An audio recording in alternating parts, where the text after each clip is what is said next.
that method that you use in dance where you're giving your energy back and forth to someone, do you think that you use that outside of dance in your interpersonal relationships? Would say I would be more of a closed person than an open person. I wouldn't literally give my weight or my energy to someone. I'm pretty close to myself, but I do tend to do that more when I trust a person more and I feel I've lost a lot of friendships. So I am just a little bit more cautious. And people that meet me, they think I'm really open-minded, but actually I am quite a closed-off person. I'm just good with words. So the people that dig a little bit further, they can see that there's more than meets the eye. And then we if I feel like this person, well, yeah, it's actually an interesting point you make. Like if this person is giving me more energy, more weight, then I can feel like I can give more weight.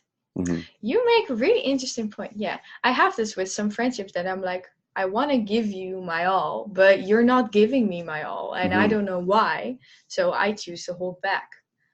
And I do think that that is a physical exercise you can reflect on to your life, how you use that. I think that is really something to think about of when do I give my weight and when do I choose not to and why? And is it me or is it this person? Is it the energy or is it, this is Mm-hmm. really interesting to think about.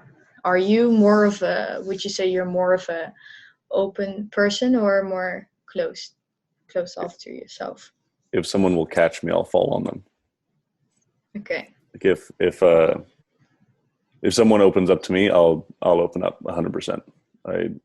I try to be as vulnerable as I can with people, and a lot of the times it takes a person to start that, and so that's something that I've gotten good at over my life is being the person to initiate vulnerability and and then kind of cultivate an environment, a relationship where we can be vulnerable with each other. I don't ever make fun of my friends outside of a friendly jest. If someone has ideas that I find different than mine, I'm far more fascinated than I am disgusted by them. So I think that cultivates a really open relationship. But I do have friends that I've been very open with in the past, and then things happen, and then they close off a lot, and that forces me to close off a lot. And it's really there can be lots of positive and negative feedback loops in friendships.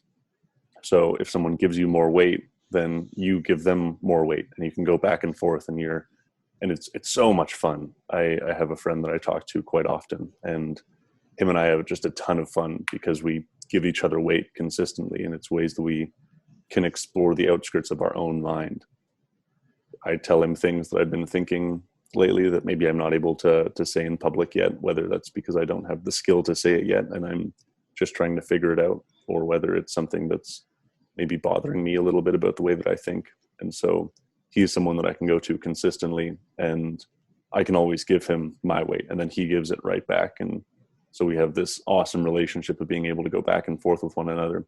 And then I also have friends that I can't do that with at all, because I know that I know that they won't give me their weight. And so I feel very uncomfortable giving them my weight, because there's a break in the reciprocity of it. We don't give back and forth to each other. And when there's an asymmetrical emotional direction, it's really tough to go back. So if you give a lot to someone and they don't give a lot to you, then it's tough to continue to be vulnerable to that person, knowing that you're giving more than you're receiving.